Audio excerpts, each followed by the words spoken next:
Well, hello again. It's almost 3 months now that's passed since the last diary entry in this series. After that second entry, everything seemed to go quiet, and part of me at least rather hoped that it might be an end of it, which would have resulted, of course, in probably the shortest ever online diary. My detailed response to the stake president back in June, and especially I think my father's intervention, had possibly provided enough food for thought to stop whatever process the stake president had in mind when he commenced this current exchange last April. Meanwhile, as everyone must know by now, Britain narrowly voted to leave Europe back in June, the day after that last diary entry. But in the absence of any response to my questions from the stake president, my decision about voluntarily exiting the LDS Church remained on hold. It quite suited me actually, as it was summertime and I had other things to occupy my thoughts, and I even managed to enjoy playing some cricket with my sons and get away from all of that kind of concern.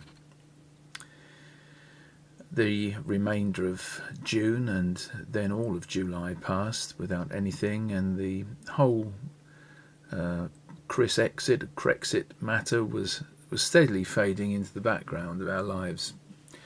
But then, towards the end of August, I received another letter from the stake president. Let me say up front, it was a kind letter, even though it stirred things up once again, and I did appreciate his sensitive approach. I've read how stake presidents elsewhere have dealt with so-called apostates, and I've been quite shocked and have felt quite indignant on behalf of my fellow victims of this global witch hunt. But I have to say, out of fairness, that not all stake presidents are complete buffoons or insensitive reptiles. I've known a few stake presidents over the years. It's 7 actually in the time I've been a member, and perhaps I've just been unusually fortunate, because most of those have been truly commendable people, and I have got to know a few of them really very well.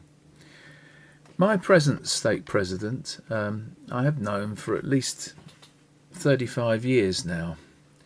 I served with him on the High Council for several of those years, and our families also attended the same ward for part of the time, and so our histories are intertwined and in some ways complement each other.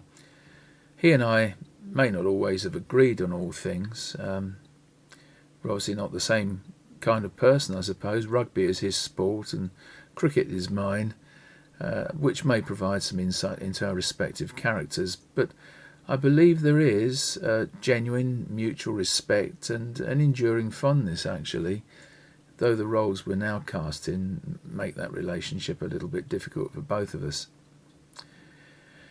His latest letter may be seen in full on my blog, and it answered 2 main questions that I'd asked. Firstly, it made it clear that my father's case will be considered separately from my own, which was no surprise really, even though I felt it a little disingenuous to do it that way, a cop-out in fact, because my father made it very clear in the previous diary entry that what I had said and done he fully endorsed. His words went out to the identical audience mine did, and if anything were rather blunter than my own. But obviously it would be dreadful PR for the church to take action against a World War II veteran. And so it seems once again that positive public image matters more to the LDS Church than principle. It would seem that my father can say whatever he likes with a degree of impunity now, by virtue of being 93 years old and having donned an RAF uniform back in 1942. I shake my head. I just have to smile at it really. I think it speaks volumes for how things are run. Secondly, though, the stake president's letter indicated if I don't resign, action over my membership would be the outcome. It was expressed gently enough, but it clearly amounts to formal discipline being taken unless I save everyone the trouble by jumping ship first. He actually says here, should you choose not to make such a request, he's talking here about resigning at his suggestion.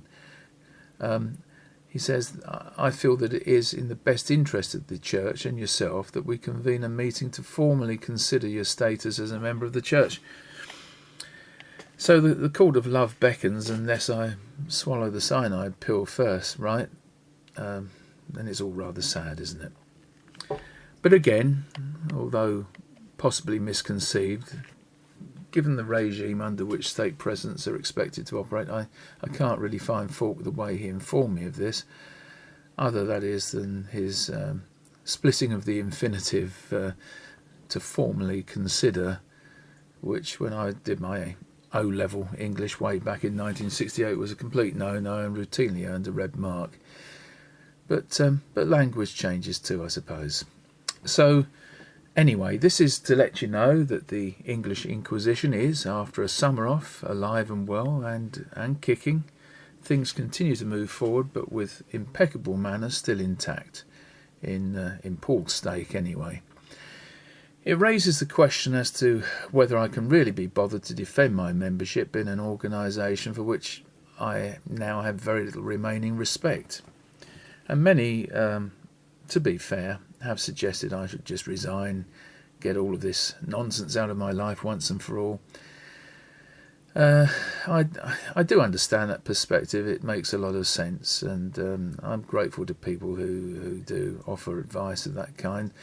But I do see things just a little differently, and so I'm not going to resign, but my reasons will have to be the subject of a further diary entry.